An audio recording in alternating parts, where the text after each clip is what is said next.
हजुरको बाल्यकाल कस्तो थियो सर? सामान्य थियो, धेरै राम्रो थियो। परिवारको कति ठुलो योगदान हुन्छ एउटा व्यक्तिको सफलतामा? बिना परिवारको सपोर्टले तपाईँ कुनै काम पूर्ण रूपमा गर्न सक्नुहुन्न। पोस्ट प्राप्त गर्नको लागि राजनैतिक व्यक्तित्वहरूको सपोर्ट चाहिन्छ। संसार डिपार्टमेन्ट आफ्नो एउटा सेन्सिटिभ ठाउँ। प्रदेशको युवा पनि कता गइरहेछ? भारतीय आरएसएसको एजेन्ट भनेर पनि चर्चामा धेरै सुनिरहेको छौँ। हिन्दू स्वयंसेवक सङ्घ 86 देशमा काम गरिरहेछ। अनि हाम्रो देशको परम्परा हामीले थाहा हुँदैन भने हाम्रो देशको नोक्सान हुँदैन, बर्बाद हुँदैन। गुरुकुल निर्माण र संस्कृत शिक्षाको लागि के कस्तो विभिन्न कार्य गरिरहेको छ? अहिले पनि डिप्रेसनले 2 वर्ष बिताएको। जिम्मेदार पदमा रहँदाखेरि के कस्ता च्यालेन्जेसहरू आउँछ?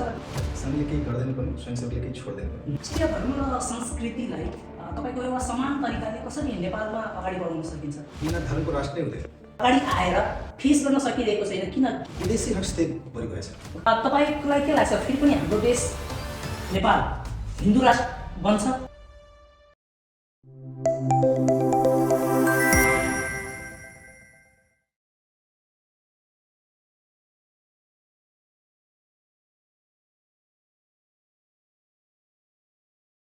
नमस्ते दर्शकबिन, स्वागत छ हजुरलाई जर्नी टक यो एपिसोडमा। म अनिकेत ठाकुर तपाईँहरू माझमा उपस्थित भएको छु। आज फेरि पनि नयाँ एपिसोड लिएर। यो यस्तो प्लेटफर्म हो जहाँ अज्ञात व्यक्तिको ती स्ट्रगलहरूलाई साझा गरिन्छ र त्यो साझा गरेको स्ट्रगलहरूबाट हामीले सिकेको कुराहरूलाई आफ्नो जीवनमा आमूल परिवर्तन ल्याउनको लागि उपयोग गर्छौँ। सो आज हामी बिचमा गेस्ट स्पिकर हुनुहुन्छ ठाकुर एजेन्सी एन्ड ठाकुर सप्लायर्सका म्यानेजिङ डाइरेक्टर र साथसाथै हिन्दू स्वयंसेवक सङ्घ कोशी प्रदेशको व्यवस्था प्रमुख हुनुहुन्छ अरविन्द ठाकुरजी। सो उहाँलाई ढिलो नगरिकन आजको यो सेसनमा वेलकम गर्न चाहन्छु। स्वागत छ सर हजुरलाई आजको यो सेसनमा। धन्यवाद। आरामै हुन्छ सर?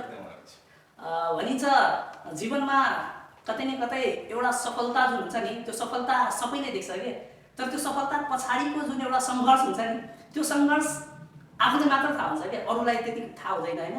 र आज यो प्लेटफर्मको मार्फतबाट तपाईँको जुन एउटा सङ्घर्षको कथा छ, तपाईँले जुन समाजमा दिइरहनु भएको जुन योगदानहरू छ, ती कुराहरूलाई समेटेर तपाईँ एउटा सङ्घमा संलग्न भएर जुन कार्यहरू गर्दै हुनुहुन्छ र साथसाथै तपाईँको जे व्यवसायहरू छ, ती कुराहरूको अनुभवलाई समेटेर आज हामी दर्शकहरूको माझमा सेयर गर्न गइरहेको छु। सो सुरुवात गरौँ हजुरको बाल्यकालबाट सर। जब तपाईँ बाल्यकालमा तपाईँको त्यस्तो केही घटनाहरू घटेको थियो जुन घटनाहरूलाई तपाईँले प्रेरणादायक भयो र तपाईँ आज पनि त्यो घटनाहरूलाई लिएर आफ्नो जीवनमा अगाडि बढ्ने एउटा भनौँ न शिक्षा त्यहाँबाट पाउनुभयो? धन्यवाद अनिकेतजी। कुनै पनि व्यक्तिको बाल्यकालको जुन अवस्था हुन्छ नि, त्यो उसको पुरै जीवनको एउटा सर्ट स्टोरी हुन्छ, टेलर हुन्छ। एकदम। तपाईँले 5 वर्षको तपाईँको अनुसन्धानमा पनि यो कुराहरू पत्ता लगाउन सक्नुहुन्छ। 5 वर्षको उमेरसम्म हामी जति कुरा सिक्छौँ, 95% कुरा हामी 5 वर्षको उमेरसम्म सिकिहाल्छौँ। एकदम। बाँकी कुरा सिक्नलाई हामीले पुरा जीवन बिताउनुपर्छ। ओके। कुनै पनि व्यक्तिको यो साइन्टिफिक रिजन पनि हो। त्यो बाल्यकालमा तपाईँको जस्तो स्कुलिङ हुन्छ, जुन परिवेशमा तपाईँ हुर्किनुहुन्छ, तपाईँको पुरा जीवन त्यसमा डिपेन्डेन्ट हुन्छ। एकदम। भविष्यमा गएर त्यो 2 बाटो रोज्छ। यदि तपाईँको स्कुलिङ र तपाईँको भित्री मन आध्यात्मिकतिर छ, राम्रो काउन्सिलिङ भएको छ भने तपाईँ पोजिटिभ थाउट्स लिएर अगाडि बढ्नुहुन्छ।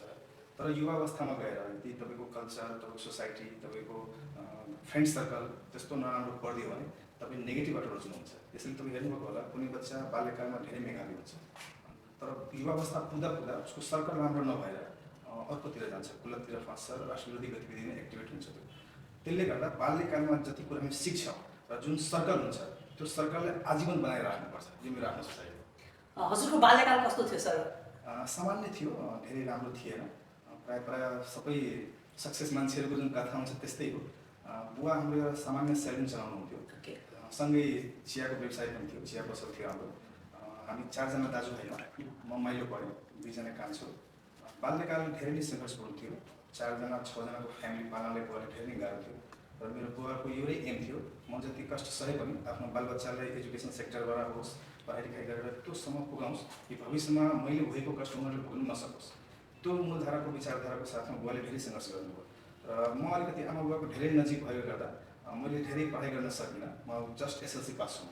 तर एसएलसी पास भएर पनि डिग्री मसँग छैन होला, तर एउटा पिएचडी गरेको व्यक्तिहरूले जति बुक्सहरू पढेको छ, त्यो सबै बुक्स मैले कण्ठस्थ गरेको छु र त्यो अनुभव अहिले आफ्नो जीवनमा म युटिलाइज गरिरहेको छु।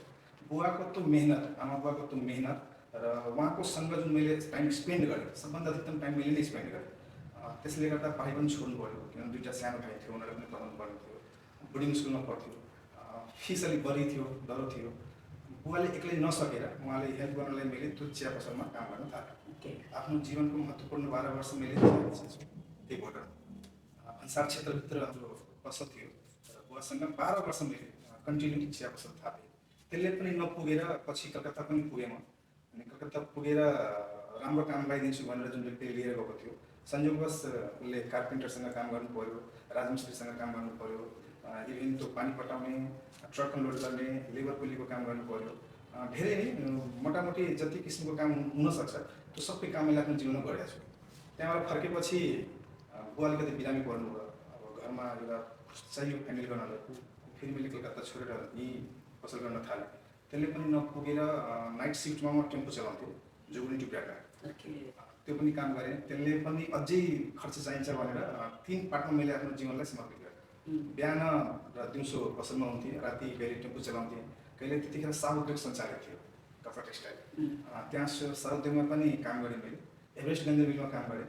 प्रायः जति काम हुनसक्छ आफ्नो परिवार पाल्नलाई सबै काम मैले गरेँ। कुनै पनि कामलाई मैले सानो ठानिनँ। जुन काम गरेँ 100% पर्फेक्सनको साथ गरेँ।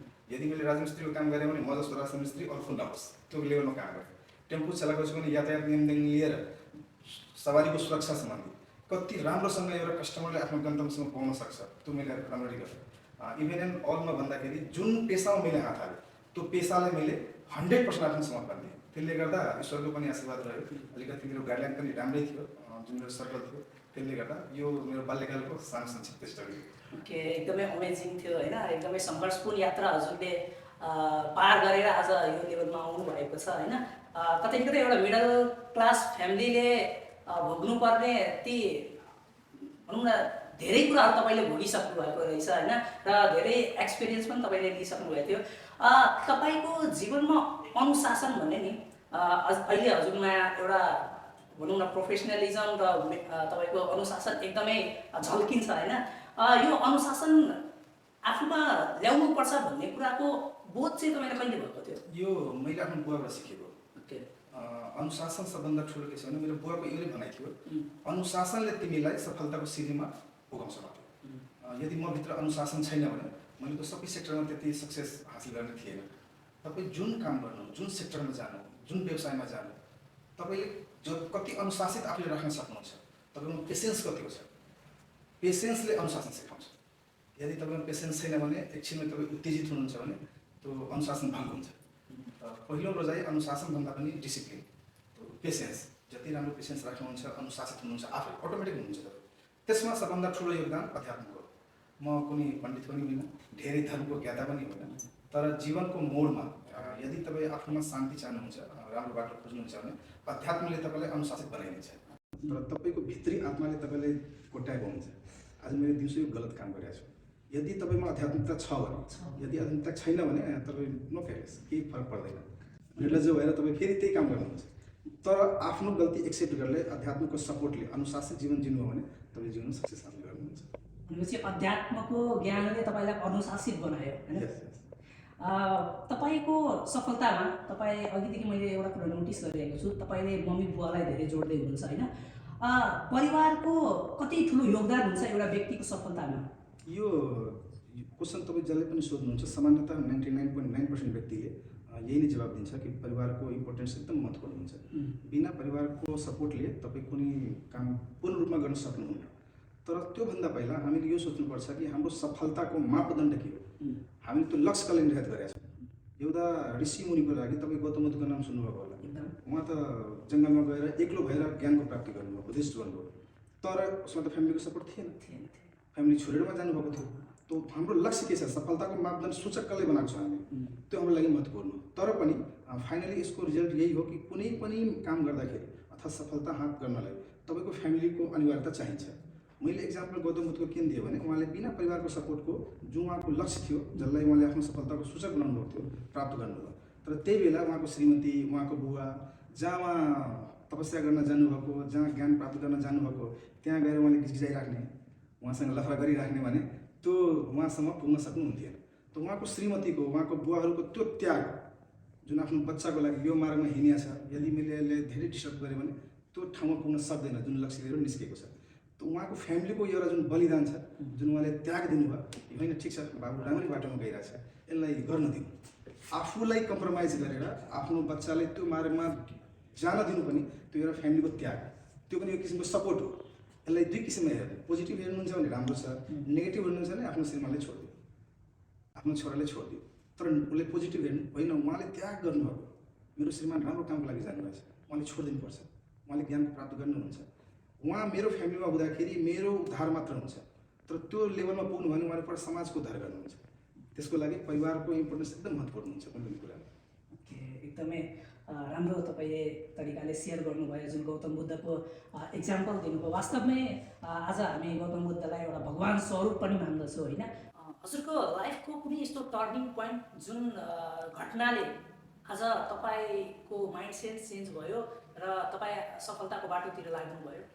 परिवर्तन कहाँबाट हुन्छ? हजुर, बाल्यकालको आफ्नो एउटा अवस्था हुन्छ, युवा अवस्थाको आफ्नो एउटा अवस्था हुन्छ, र वृद्धावस्थाको आफ्नो एउटा अवस्था हुन्छ। बाल्यकालमा जुन घटना दुर्घटना हुन्छ, यो तपाईँको पहिलो क्वेसनसँग रिलेटेड छ।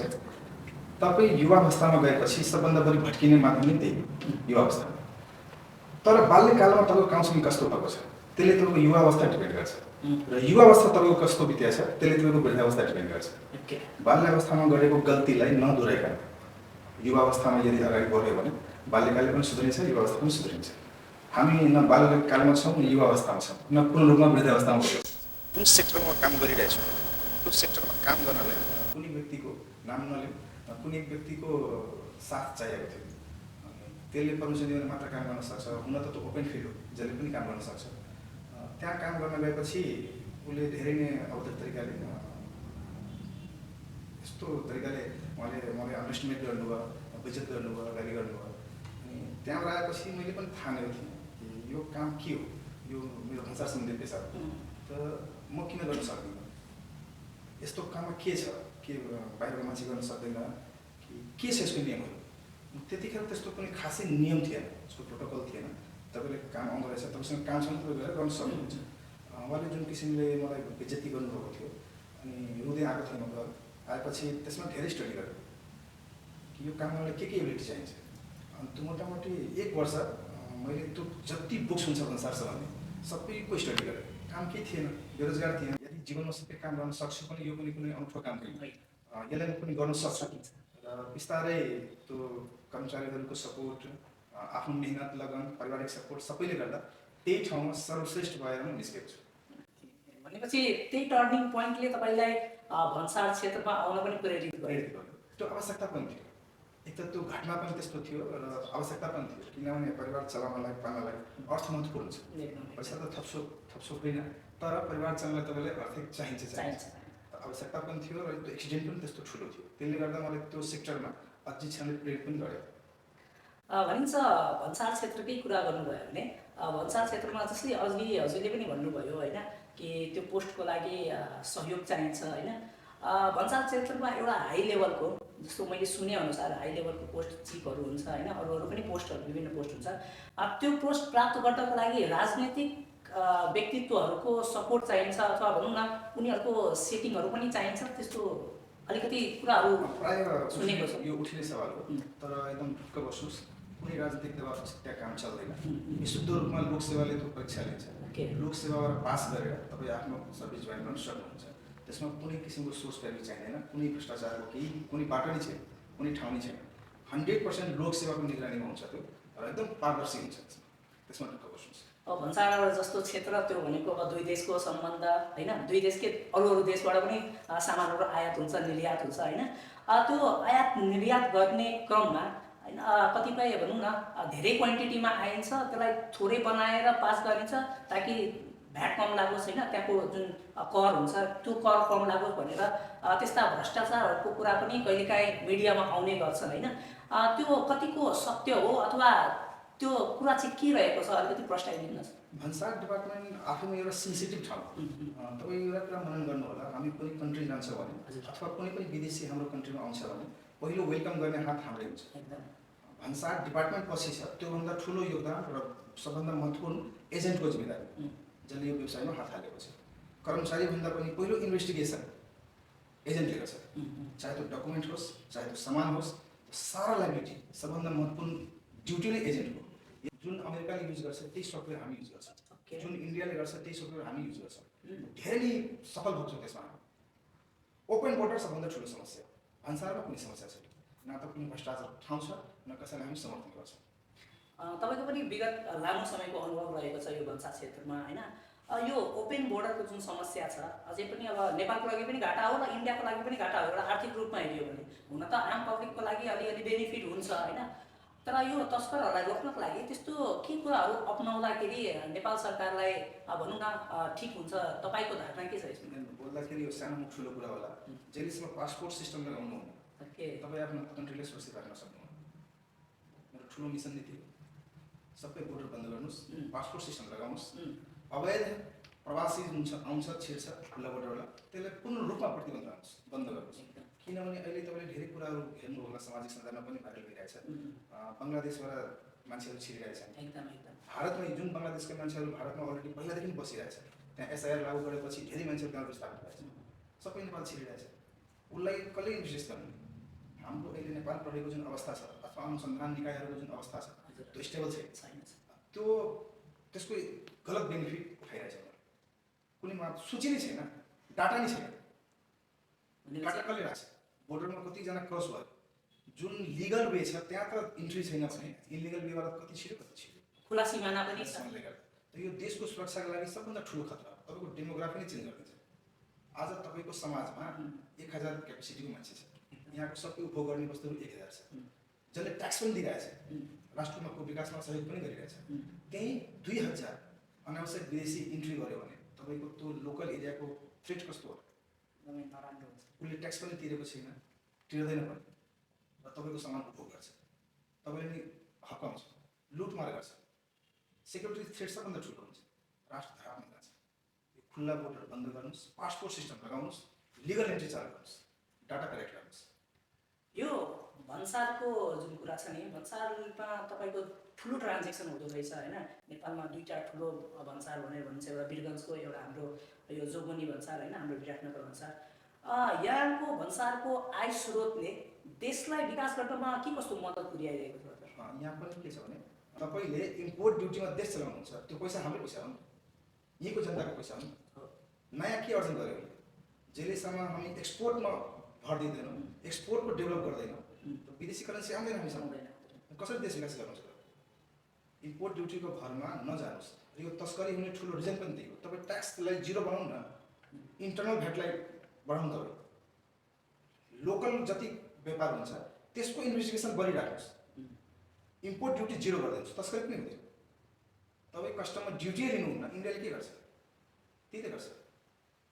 जुन वस्तुले उसको देशलाई ह्याम्पर पार्न सक्छ, वातावरणलाई ह्याम्पर पार्न सक्छ, त्यसमा अन्तःशुल्क लिने सुविधा छ, अन्तःशुल्क लिनुहोस् तपाईँ उसको लागि। तर तपाईँ फुल्ली सबै कन्ट्रीले रेभेन्यू जिरो गरिरहेछ, हाम्रो कन्ट्रीले रेभेन्यू हाई गरिरहेछ, त तपाईँ त आफ्नै पैसालाई दुरुपयोग गरिराख्नु भएको छ। इम्पोर्ट ड्युटीको भरमा देश चलाउने जुन छ यहाँको मनसा, त्यसले देश कहिले पनि विकास गर्दैन। तपाईँ एक्सपोर्ट क्यापेसिटी बढाउनु, विदेशी दराजा गर्नु भने मात्र राष्ट्रको विकास हुन्छ। अब नेपालमा चुनावको माहौल आइरहेको छ होइन, मेबी अब यो चुनावले कतै न कतै एउटा स्टेबल गभर्मेन्ट पाउँछ कि जस्तो हामीलाई पनि आश छ होइन। तपाईँको धारणा के छ? कस्तो व्यक्तिलाई हामीले चुज गर्दाखेरि हाम्रो अब भनौँ न देशलाई विकासको तर्फ लान्छ होइन? एउटा सफल नेतृत्व चुन्नको लागि हामीले के कस्ता आधारहरू हेर्नुपर्ने हुन्छ? तपाईँको भनाइमा कस्तो के छ? यो मैले भनेर पनि हुँदैन र यसको रिजन बताउँछु। अहिलेको जुन युवा पुस्ता छ, भोटर दिने कसले? 16 वर्ष माथिको व्यक्तिले भोट दिने, उसको पपुलेसन कति छ? जुन पढे लेखेका युवा वर्ग छन्, शक्तिशाली छ, उनीहरू बाहिरको छ, विदेशमा छ? देशमा त छैन। बुढापाकाहरू प्रायः जसको छोराछोरी विदेशमा गइसकेका छन्, भोलिसकालमा आमा बाबाले त्यही तान्छन्, ए नेपालमा के बस्नुहुन्छ, यति दङ्गुन्छ दङ्गा हुन्छ, आउनै बस्न पनि मान्दैन। त जुन देशलाई माया गर्ने युवा पिँढी वृद्ध वर्ग दुइटै देशभन्दा बाहिर छ। 7 देखि 8% तपाईँको युवा कुलतमा फँसेको छ, ड्रग्समा फँसेको छ। डाटा राख्नुहोस् एकचोटि, कति युवा भोट दिन एक्टिभ छैन? जति छन् डेली बेलुकी उसलाई जार खुवाउने एकजना भेटोस्, ऊ कसैको पनि पछाडि हिँड्छ। ब्रोड माइन्डिङ भएको युवा छ कहाँ तपाईँको देशमा? हाम्रो देशको युवा पिँढी कता गइरहेछ? तपाईँलाई यदि तपाईँको मुडलाई स्विङ गर्नु छ भने तपाईँको अगाडि इन्टरनेटको माध्यमबाट त्यस्तै सब्जेक्टहरू रिपिट बाई रिपिट आउँदै गर्छ। तपाईँ दिनरात त्यही हेर्नुहुन्छ, तपाईँको सोच्ने शक्ति नै मुभ गरिदिन्छ। अहिले विदेशी ताकतहरूले हाम्रो नेपालको युवा पिँढीले त्यही गरिदिएको छ। उसको जुन थिङ्किङ गर्ने शक्ति थियो, पावर थियो, उसलाई मोटिभेट गरेर अर्कोतिर लगिरहेको छ। नेपालको डाइभर्ट गरिदियो। नेपालको मूल विषयवस्तु के हो उसको बारेमा कसैको चिन्तन छैन। झन्डा उठाउने, यता जाने उता जाने। इन्टरनेट राम्रो कुरा हो, उसले धेरै सहयोग पनि गर्छ। हामी तपाईँको रोजगार पनि त्यसैले चलिरहेछ। तर उसलाई कन्ट्रोल कसले गर्ने? आज तपाईँले कसैमाथि साइबर क्रेस गर्नुभयो, एउटा नर्मल टिकटकको कुरा लिन्छु। टिकटक त धेरै भाइरल छ नेपालमा, सबै स्टार बनेको छ। व्यापार त्यसले छ। मैले टिकटकमा तपाईँको अवहेलना गरेँ, तपाईँ एफआइआर गर्नुहोस्, मुद्दा गर्नुहोस्। के मलाई रोक्न सक्नुहुन्छ तपाईँ? नेपाल प्रहरीले रोक्न सक्दैन, किनभने उसमा कारवाही गर्ने पावरै छैन, अधिकारै छैन। उसको अफिसियल अफिस छैन नेपालमा। तपाईँ कसले क्लेम गर्नुहुन्छ? नेपाल प्रहरीले एउटा यहाँ लेटर पठाइदिन्छ सिङ्गापुर, त्यो पनि त बुझ्दैन बाटोमै गायब हुन्छ। तपाईँ रोक्नै सक्नुहुन्न। पहिला इन्टरनेटबाट आफ्नो देशलाई सुरक्षित बनाउनुहोस्। तपाईँको युवा पिँढीलाई अथवा यहाँको पपुलेसनलाई कसले मोटिभेट गरिरहेछ त्यो विषयवस्तु, त्यो कन्टेन्टमाथि चाहिँ ब्रेक लगाउनुहोस्। जुन मूल विचारधारा छ त्यो कन्टेन्टलाई प्रमोट गर्नुहोस्, अनि मात्र देशको विकास हुन्छ। तपाईँ समाज सेवातिर पनि लाग्नु भएको छ होइन, एउटा संस्थासँग पनि जोडिनु भएको छ। यो तपाईँभित्र भनौँ न व्यवसाय गर्दा गर्दै, तपाईँ काम गर्दा गर्दै यो सेवाको भावना कसरी उत्पन्न भयो, अथवा कुनै पनि व्यक्तिमा सेवाको भावनालाई कसरी आफूमा ल्याउन सकिन्छ? यो सबभन्दा राम्रो कुरा र सबभन्दा पहिलाको क्वेसन तपाईँ सोध्नु बाल्यकाल। ठिक, मैले अरूको भनेको थिएँ तपाईँको स्कुलिङ काउन्सिलिङ कहाँ भएछ, कुन माहौलमा भएको छ। त यो समाज सेवा एक त के हुन्छ भने हाम्रो प्रावधानले पनि तोक्छ। हामी प्रावधानमा के गरेका छौँ, के बाँकी रहेछ, कसको ऋण चुकाउन छ, कसको ऋण खाएको छ, त्यसले पनि डिपेन्ड गर्छ। हिन्दू संस्था समाजले मलाई जिउने एउटा आधार दिएको थियो र म भित्र जुन गुणहरू थियो, सिधा शब्दमा भनौँ भने जामवन्त। यदि म हनुमान छु भने उहाँ मेरो जामवन्त हुनुहुन्छ। मेरो भित्र भएको शक्तिलाई चिनेर त्यो शक्तिबाट कसरी युज गर्ने, समाजको लागि युटिलाइज गर्ने, त्यो प्रेरणा मैले उहाँबाट पाएँ। त्यसै बलमा यो कार्य गरिरहेको छु। यो संस्थाको मार्फतबाट यो संस्थाकोमा तपाईँ आबद्ध चाहिँ कसरी हुनुभएको थियो? म बाल्यकालको स्वयंसेवक हो। 2048 सालमा हिन्दू एसोसिएसन नेपालमा स्थापना भयो। त्यो संस्थाले उसको पहिलो नै नारा छ नेसन फर्स्ट। के हाम्रो लागि मेरो राष्ट्र सबभन्दा पहिला। परिवार पनि होइन, समाज पनि होइन, तपाईँ पनि होइन, कोही होइन। राष्ट्रको हित केमा हुन्छ, हामी त्यो बाटोमा हिँड्छौँ। त्यो बाटोमा जति व्यक्ति आउँछ, चाहे त्यो पशु पक्षी होस्, नदी नाला होस्, पहाड होस्, हिमाल होस्, तराई होस्, त्यो सबैको सेवा गर्दै राष्ट्र सेवा पहिलो लक्ष्य हाम्रो राष्ट्र सेवा हुन्छ। त्यसले यति बल दिन्छ तपाईँलाई, यति शक्ति दिन्छ। फेरि कुनै पदको लोभ हुँदैन, कुनै मिडियाबाजी हुँदैन, अदृश्य रूपमा कार्य गर्नुपर्छ। तपाईँ यदि फेमको लागि, नेम फेमको लागि यो सङ्गठनमा आउनुहुन्छ भने ठाउँ हुँदैन तपाईँले। यसको पहिलो के भन्छ स्वयंसेवक, यसको नाम नै छ हिन्दू स्वयंसेवक संघ।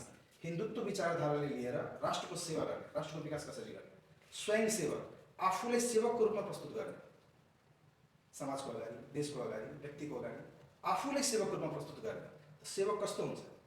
बिना स्यालेरी, बिना कुनै आशको, केही चाहिँदैन उसलाई, निस्वार्थ भावले सेवकको रूपमा प्रस्तुत गरेको छ। यो मुख्य यसको विचारधारा। प्रायः जसो हिन्दू स्वयंसेवक सङ्घका व्यक्तिहरूलाई होइन भारतीय आरएसएसको एजेन्ट भनेर पनि चर्चामा धेरै सुनिरहेको छौँ होइन, के हो यसको यथार्थ कुराहरू सेयर गर्नुहोस् न। म तपाईँसँग एउटा सवाल गर्छु। नेपालको रामायण अर्को छ, भारतको रामायण अर्को छ? छैन। नेपालको गीता अर्को छ, अमेरिकाको गीता अर्को छ? छैन। गीता रामायण एउटै। पुरै विश्वमा जहाँ जहाँ हिन्दू छ त्यो सबैको काम, सबै हिन्दूको लागि काम गर्ने हिन्दू स्वयंसेवक सङ्घ हो। जहाँ पनि हाम्रो हिन्दू बस्छ, एकजना पनि हिन्दू छ भने त्यो एचएसएस हो। चाहे त उसलाई आरएसएस भन्नु, चाहे त उसलाई एचएसएस भन्नु, हामीले आरएसएसको दलाल भन्नु, जे भन्नुहोस्। तर दुनियाँको कुनै पनि कुनामा जहाँ पनि एकजना हिन्दू हुन्छ त्यो मेरो हिन्दू, मेरो भाइ, म उसको लागि कार्य गर्छु। कुनै देशमा तपाईँले नेपालको मात्र किन भन्नुभयो? हिन्दू स्वयंसेवक सङ्घ 86 देशमा काम गरिरहेछ। विश्वकै सबभन्दा ठुलो अर्गनाइजेसन हो, नन प्रफिटेबल, कुनै प्रफिट चाहिँदैन उसलाई, गैर राजनीतिक संस्था हो। यसले विशुद्ध देशको लागि काम गर्छ। के काम गर्छ? यो केवल हिन्दूको लागि मात्रै कार्य गर्छ? हिन्दुत्व विचारधारा लिएर देशको लागि कार्य गर्छ। यसले हिन्दुत्व विचारधारा के हो? जीवन जिउने कला हो। जीवन जिउने कला, त्यसको नाम हिन्दुत्व विचारधारा। तपाईँ यो विचारधारा लिएर आजसम्म एउटा पनि हिंसा देखाइदिनुहोस्। जुन व्यक्तिले यो विचारधारा धारण गरेर आफ्नो जीवनयापन गरिरहेछ, कतै कुनै हिंसा हेर्नुभएछ? बाँकी कन्ट्रीको हेर्नुहोस् त, आज विश्वमा जति पनि देशमा वारहरू भइरहेछन् कुन विचारधाराका मान्छे छन्? रेडिकल माइन्ड सेट गर्नुहुन्छ भने तपाईँको देशको विनाश हुन्छ। हाम्रो नेपाल हाल विगतको दिनमा जुन क्राइसिसबाट गुज्रिरहेछ उसको रिजन के हो? खुल्ला बोर्डर। को छिरिरहेछ? रेडिकल आइडियोलोजीका मान्छेहरू। उसले तपाईँले देशलाई छोड्छ? जहाँ 100% हामी हिन्दुत्व विचारधाराको व्यक्ति छौँ त्यो देश आजसम्म सेफ छ कि भविष्यमा सेफ रहला? सोच्ने कुरा। हामी त्यो विचारधारामा कार्य गरिरहेछौँ। देशको युवा पिँढीलाई, बालबच्चालाई जगाउने प्रयास गरिरहेछौँ।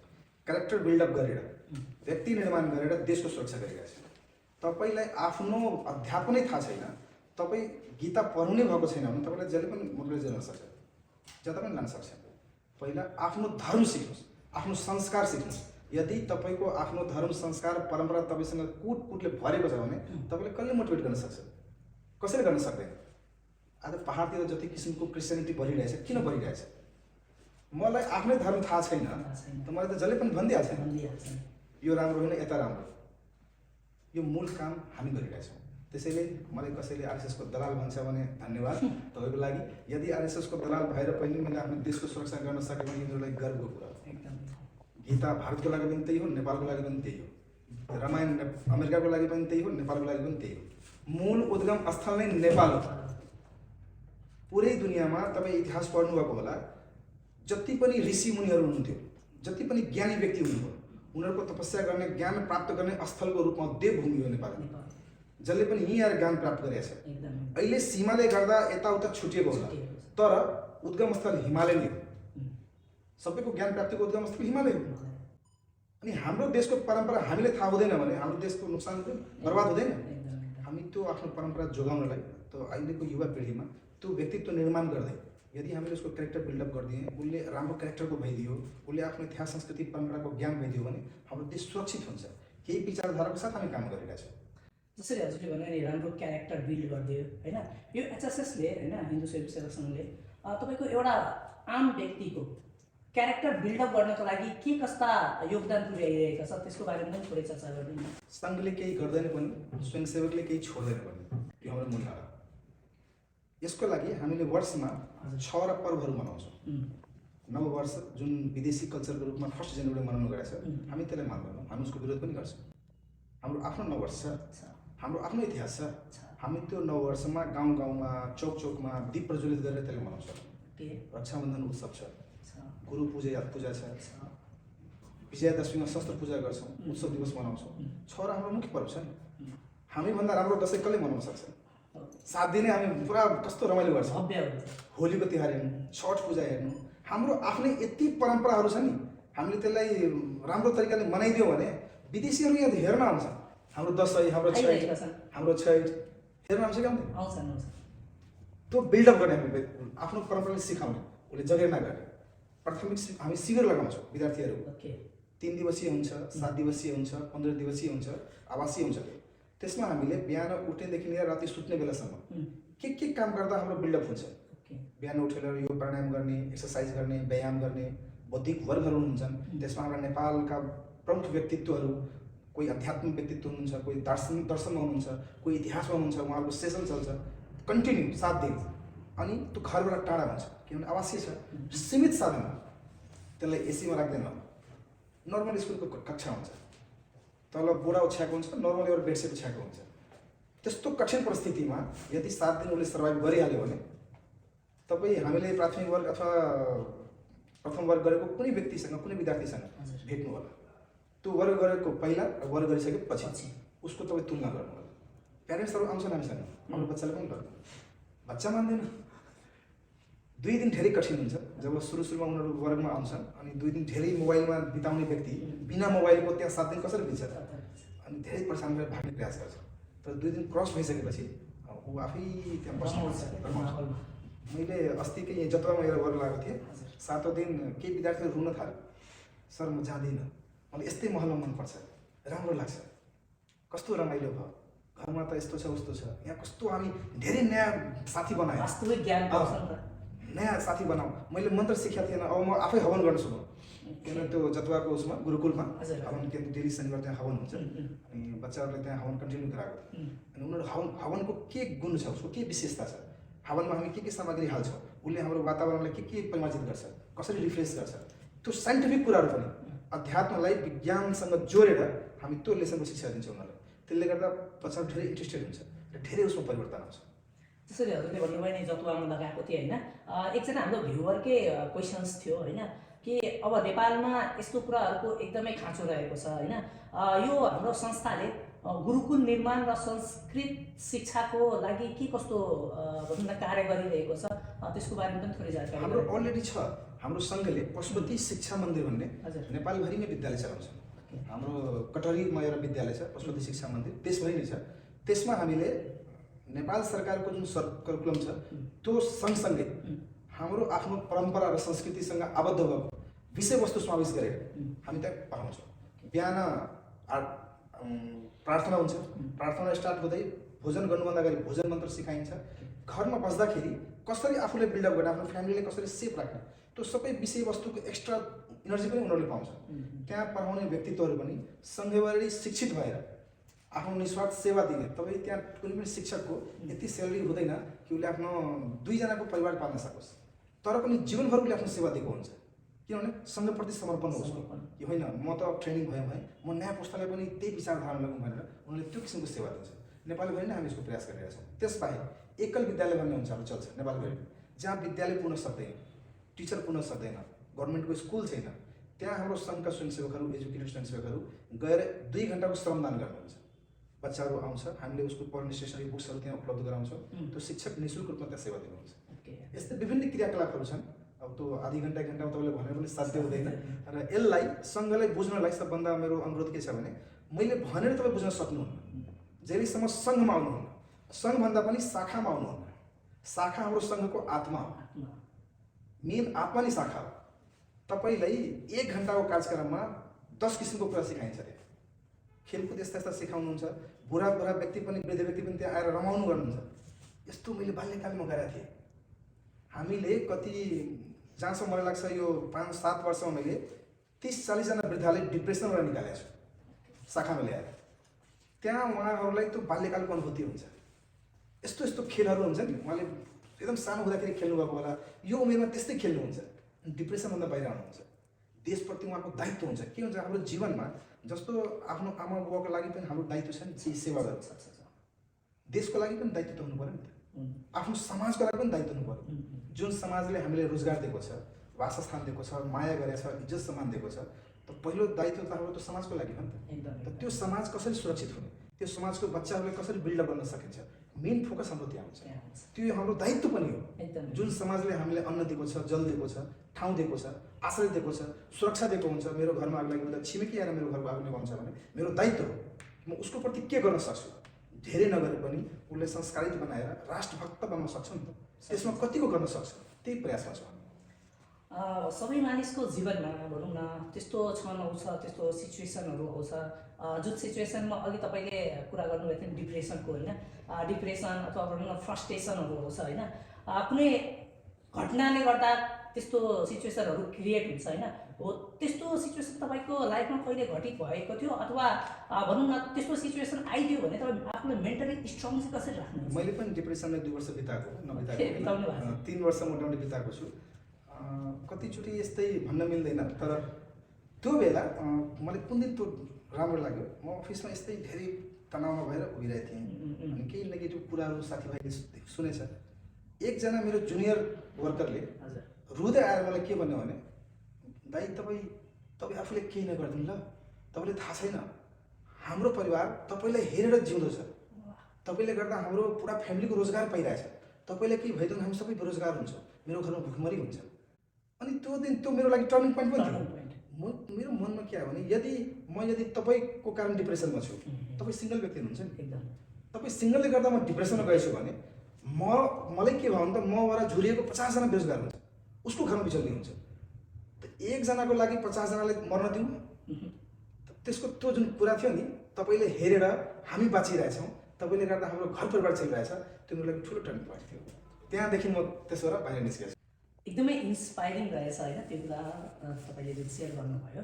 आज तपाईँ एउटा जिपिमार पदमा पनि हुन्छ यो संस्थाको होइन, जिम्मेवार पदमा रहँदाखेरि के कस्ता च्यालेन्जेसहरू आउँछ र त्यसलाई कसरी फेस गर्न सकिन्छ त्यो कुरा पनि अलिकति सेयर गर्नुहोस् न। मैले अघि पनि भनेको थिएँ जुन हाम्रो सङ्घको पद्धति छ, हजुर, सङ्घले केही गर्दैन पनि, स्वयंसेवकले केही छोड्दैन पनि। तपाईँको ट्रेनिङ, तपाईँको परवरिश, तपाईँको यो जुन सङ्घमा कार्य गर्ने पद्धति छ नि, त्यो तपाईँले कहिले एक्लै हुने दिँदैन। तपाईँलाई लाग्छ यो काम मैले गरेकै छैन, तर तपाईँ गरेको हुन्छ त्यो काम। एकको पछाडि एक पावर बनेर उभिएको हुन्छ, एक अर्काले यति सहयोग गरेको हुन्छ नि सङ्घमा। बाहिरको मान्छेले लाग्छ यो व्यक्ति एक्लै गरिरहेछ, तर त्यो एक्लै हुँदैन। उसको पछाडि सङ्घका असङ्ख्य स्वयंसेवकहरू हुन्छ, टिम वर्क हुन्छ। हामीले एउटा प्रोग्राम गर्छौँ, स्वामी विवेकानन्द सस्ती ज्ञान परीक्षा। विराटनगर के हुनुहुन्छ, तपाईँ कहिले पार्टिसिपेट पनि हुनुभएको होला। त्यो कार्यक्रममा मलाई याद छ तपाईँको त्यहाँ केही क्वेसन्सहरू पनि हुन्छ होइन। यस यस, म स्कुल त्यसमा के छ, हाम्रो युवा पिँढीलाई हाम्रो देश नेपालको जियोग्राफी पनि थाहा होस्, हिस्ट्री पनि थाहा होस्, हाम्रो मूल्य मान्यता पनि थाहा होस्, हाम्रो संस्कृति, गीता, रामायण, महाभारत, वेद, पुराण जति पनि शास्त्र छ उस सबैबाट रिलेटेड क्वेसन बुक हुन्छ। 2 घन्टाको कार्यक्रम हुन्छ। सबै विद्यालयमा 1 महिना अगाडि त्यो बुक हामी वितरण गर्छौँ। पढिसकेपछि त्यही बुकबाट क्वेसन सोध्छ। 2 घन्टामा 3000 विद्यार्थीको एक्जाम लिनु, उसको कपी जाँच्नु, रिजल्ट दिनु, प्राइज दिनु, 1 घन्टाको सांस्कृतिक कार्यक्रम पनि गर्नु। एउटा सामान्य विद्यालयमा एउटा कक्षाको कपी जाँच्न 15 दिन लाउँछौँ भने हामीले 3000 विद्यार्थीको 1 घन्टाभित्र एक्जाम पनि लिने, कपी पनि जाँच्ने, प्राइज पनि दिने। कस्तो म्यानेजमेन्ट होला त। त्यो सङ्घले त्यो म्यानेजमेन्ट सिकाउँछ, टिमवर्क सिकाउँछ, कसरी टिमवर्क गर्ने। जति ठुलो काम किन नहोस्, टिमवर्क कसरी हुन्छ थाहै लाग्दैन, कुन काम कसरी भयो। तर उसको लागि पर्फेक्ट योजना, पर्फेक्ट बैठक। जति तपाईँ बैठक गर्नुहुन्छ, बैठक भन्नाले मिटिङ, यो हाम्रो सङ्घको भाषा हो। तपाईँ कति मिटिङ गर्न सक्नुहुन्छ, कस्तो व्यक्तिलाई त्यहाँ सेलेक्ट गर्न सक्नुहुन्छ, कुन काम कसको लागि उपयुक्त हो, यो टिम म्यानेजमेन्ट। यो कार्यक्रमले टिम म्यानेजमेन्ट सिकाउँछ, बिल्डअप गर्छ। त्यसले गर्दा धेरै प्रोफेसर साहबहरू विभिन्न क्याम्पसका यसमा आबद्ध पनि हुनुभएको छ। विद्यार्थीहरूले पनि धेरै आबद्धता यसमा जनाएको छ, इन्ट्रेस्टेड हुन्छ उनीहरू। यस्तो हामीले कहिले गरेकै थिएन। यो एक्चुअलमा स्टार्ट भएको थियो केन्याबाट। आज केन्या सुरक्षित छ, उसको देन यही कार्यक्रम। त्यसले त्यहाँको संस्कृति जोगाएर राखेको छ। त्यहाँबाट प्रेरित भएर हामीले यहाँ चालु गरेका थियौँ। भारतमा पनि हुन्छ, विभिन्न देशमा हुन्छ, सङ्घको जहाँ जहाँ कार्य छ सबै देशमा कार्यक्रम हुन्छ। राष्ट्रिय धर्म र संस्कृतिलाई तपाईँको एउटा समान तरिकाले कसरी नेपालमा अगाडि बढाउन सकिन्छ? बिना धर्मको राष्ट्र नै हुँदैन। त्यो पनि सिधा कुरा सोध्नुहुन्छ भने, किन अहिले जुन धर्मनिरपेक्षताको सबै ठाउँमा चर्चा चलिरहेको छ, राष्ट्रको धर्म हुँदैन, नेताको धर्म हुँदैन। बिना धर्मको त कुनै केही हुँदैन। एउटा डक्टरको पनि धर्म हुन्छ, उसको धर्म ट्रिटमेन्ट गर्ने। राष्ट्रको पनि धर्म हुन्छ। बिना धर्मको कुनै राष्ट्र नै छैन। र हाम्रो धर्म के छ, हाम्रो राष्ट्रको धर्म के छ? सनातन संस्कृति हो। सनातन संस्कृतिले सदैव समाजको सुरक्षा गरेको छ, सम्वर्धन गरेको छ। उसले त्यो एउटा सानो कङ्करदेखि लिएर पत्थरसम्मको पूजा गर्छ, प्रकृतिको पूजा गर्छ, सत्वको पूजा गर्छ। त योभन्दा ठुलो के चाहिन्छ? अब सङ्घले त्यही विचारधाराबाट कार्य गरिरहेछ। व्यक्ति निर्माणसँगै राष्ट्र निर्माण गरिरहेछ। उसको भित्र मूलधार के छ, बेस के छ? उसको संस्कृति हो, धर्म हो। यसलाई अधर्मसँग जोडेर, कुतर्क गरेर, आरएसएसको एजेन्ट दलाल बनेर विभिन्न छ बाधा अवरोधहरू छन्, तर हामी त्यो बाधा अवरोधमा जाँदैनौँ। मूल हाम्रो धर्म के हो, संस्कृति के हो, त्यसलाई आँट गरेर, त्यसलाई फोकस गरेर राष्ट्र निर्माणमा सेवा गर्ने मूल नारा नै हाम्रो यही हो। राष्ट्र निर्माणको लागि यो संस्थाले धेरै भनौँ न तपाईँको कार्यहरू गरिरहेको छ होइन। यस्ता सङ्घ संस्थाहरूले समाजमा राम्रो कुराहरू गरिरहेको छ, त्यही पनि मानिसहरू भनौँ न अग्रस्थानमा आएर, अगाडि आएर फेस गर्न सकिरहेको छैन। किन, के कारणले गर्दाहरू त्यही पनि मान्छेहरू भड्किरहेको छ कि अहिलेको सिचुएसनमा? विदेशी हस्तक्षेप बढी भएछ।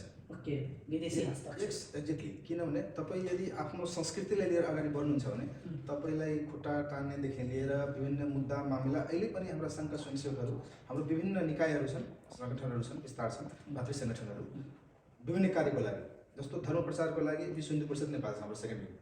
त्यसका युवा केटाहरूलाई आज कुनै किसिमको चलखेल भयो, कुनै यता भयो भने उनीहरूले अब्जेक्सन गर्छ। अब्जेक्सन गरेपछि उनीहरूले मुद्दा मामला लाग्छ। त्यसलाई सपोर्ट गर्ने कोही हुँदैन। आफ्नो गोजीको पैसा खर्च गरेर, आफू कुटाइ खाएर, आफ्नो समय वेस्ट गरेर त्यो युवा केटाहरू मुद्दा पनि खेप्छन्, समाजको लागि लड्छन् पनि, मर्छन् पनि, कतिजनाको हत्या पनि भएको छ। हाम्रो आफ्नै देशमा सरस्वती पूजाको जुलुस निकाल्नलाई, विसर्जनको निकाल्नलाई प्रशासनसँग अनुमति लिनुपर्छ। कसको डर हो? प्रशासनले अनुमति दिँदैन। कसको डर? प्रशासनले कसको डर? हाम्रो समाजले कसको डर? कसले हाम्रो त्यो विसर्जनको मेलालाई रोक्छ? किन रोक्छ? उसको उद्देश्य के छ? यसै चलखेल विदेशीहरूले यो हाम्रो देशलाई प्लेग्राउन्ड बनाइदिएको छ, फुटबलको प्लेग्राउन्ड। कहिले उताबाट खुट्टा हान्छ, कहिले उताबाट खुट्टा हान्छ। इजरायल सबभन्दा सानो कन्ट्री हो नि, चारैतिर दुश्मन छ। किन मजबुत छ? राष्ट्रप्रेम। जहिलेसम्म तपाईँको भित्र राष्ट्रप्रेमको भावना आउँदैन, आफ्नो निजी स्वार्थ त्याग्नुहुन्न, तपाईँ बलियो बन्न सक्नुहुन्न। जति हो हल्ला गरे पनि, जति राजनीतिक पावर बढाए पनि तपाईँको भित्र जहिलेसम्म राष्ट्रप्रेम आउँदैन, तपाईँको देश मजबुत हुँदैन। इजरायल उसको सबभन्दा ठुलो एक्जाम्पल। चारैतिर आफ्नो विदेशीहरूबाट, दुश्मन शक्तिहरूबाट घिरिएको कन्ट्री, कसैले के गर्न सकेछ? बलियो छ। त्यहाँको एक एक व्यक्तिले अनिवार्य रूपमा 3 वर्षको आर्मी ट्रेनिङ लिनै पर्छ। अनिवार्य हो, चाहे तो केटा होस्, केटी होस्, महिला होस्, जो पनि होस्।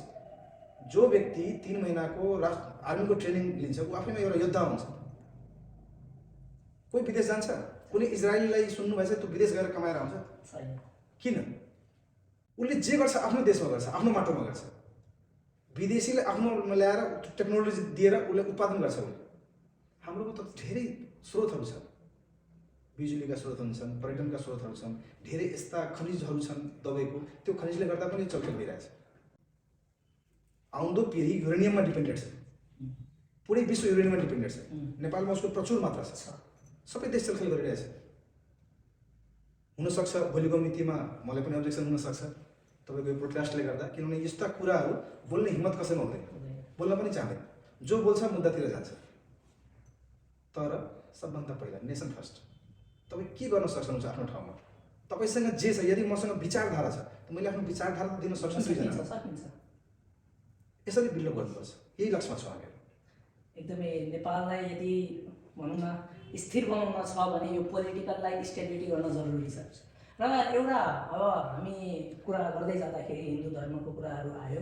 हाम्रो नेपाल कतै न कतै हामीले यो कुरा भोगेकै कुरा हो। हाम्रो देश नेपाल भनेको एउटा सनातन राष्ट्र हो, हिन्दू राष्ट्र थियो होइन। र त्यसपछि यही धर्मनिरपेक्षता आयो होइन। तपाईँलाई के लाग्छ फेरि पनि हाम्रो देश नेपाल हिन्दू राष्ट्र बन्छ? हिन्दू राष्ट्र छँदैछ नि, अझै पनि हिन्दू राष्ट्र हो। त्यही पनि अब धर्मनिरपेक्ष भइसकेको छ नि त। त्यो त संविधानको कुरा हो, कानुनको कुरा हो। त्यहाँ जे लेखे पनि तपाईँको भित्र के भन्छ, तपाईँको आत्माले के भन्छ? आत्माले त हिन्दू राष्ट्र भन्छ नि। अनि हिन्दू राष्ट्रको लागि तपाईँ के गर्न सक्नुभएछ? आफ्नो स्तरमा के गर्नु, के परिवर्तन ल्याउनु? जहिलेसम्म हामी त्यो विचारधारामा आउँदैन त हिन्दू राष्ट्र संविधानमा कानुनमा लेखाएर के गर्न सक्नुहुन्छ तपाईँ? हिन्दुत्व विचारधारा तपाईँको ब्लडमा हुनु पर्यो। नेपाल हिन्दू राष्ट्र थियो, हिन्दू राष्ट्र छ र भविष्यमा पनि हिन्दू राष्ट्र हुनेछ। यसले कसैले टार्न सक्दैन। उसको लागि हामीलाई, तपाईँलाई, सबैलाई त्यो विचारधारालाई मनन गर्नुपर्छ, आफ्नो ब्लडमा समावेश गर्नुपर्छ। हामी अन्ततिर आइसकेको छौँ। तपाईँको यो यात्राबाट तपाईँले जुन एउटा भनौँ न स्ट्रगल फेस भोग्नुभयो, तपाईँ समाजसेवा गर्नुभयो, व्यवसाय पनि गर्नुभयो र आफूमा प्रचुर मात्रामा तपाईँले ज्ञान पनि अध्ययन गर्नुभयो। ती सबै कुराहरूलाई यदि मिक्स गरेर एउटा भनौँ न मोरल निकालिदियो भने तपाईँ आजको युवा पिँढीलाई के सन्देश दिन चाहनुहुन्छ? आजको युवा पिँढी हामीभन्दा धेरै एडभान्स छ। हामीले उबाट सिक्नुपर्छ। उसलाई सिकाउने होइन, उसले गाइडलाइन गर्ने हो। कहिले पनि यो प्रयास नगर्नुको म त्यो अमुक व्यक्तिले सिकाइदिन्छु, तपाईँमा त्यो क्षमता छैन न म माथि छ। सबै आफैमा ट्यालेन्ट छ। तर के छ भने नदीको वेगलाई राम्रो बाटो भएन भने उसले अगाडिको गाउँमा विध्वंस मचाइदिन्छ। हामीले खालि त्यो बाटो देखाइदिँदैन, गाइडलाइन गर्दैन। गाइडलाइन गर्दैन भने आजको युवा पिँढी धेरै शक्तिशाली छ। भर्खरै भएको जिन्जी विद्रोह त्यसको एकदम प्रकट उदाहरण मेरो इक्जाम्पल हो त्यो। तर त्यो अलिकति बिग्रियो। त्यो पावरलाई, त्यो इनर्जीलाई यदि हाम्रो शास्त्रमा पनि छ नि, शङ्करजीको वेगलाई भागीरथले आफ्नो टाउकोमा लिएको थियो। गङ्गा जुन अपहरण हुनुभएको थियो, त्यो वेग सम्हाल्ने व्यक्ति चाहियो। युवा पिँढी गङ्गाजीको त्यो धार हो, धेरै वेग छ त्यसमा।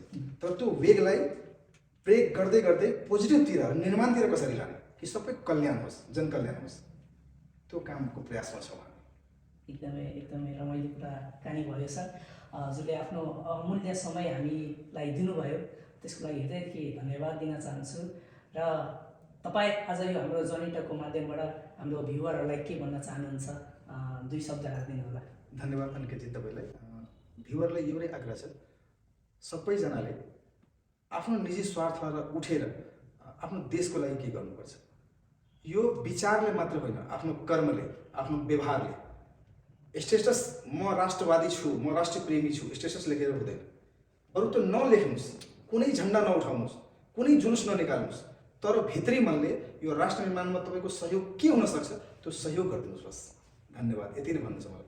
दर्शकबिन, आजको हाम्रो सेसन एकदमै इन्सपाइरिङ रहेको थियो। हामीले उहाँको जीवनबाट, उहाँको सङ्घर्षबाट हामीले धेरै कुराहरू सिक्ने मौका पायौँ र मलाई पक्कै पनि आशा छ मैले त धेरै कुराहरू सिकेर तपाईँहरूले पनि सिक्नु भएको छ।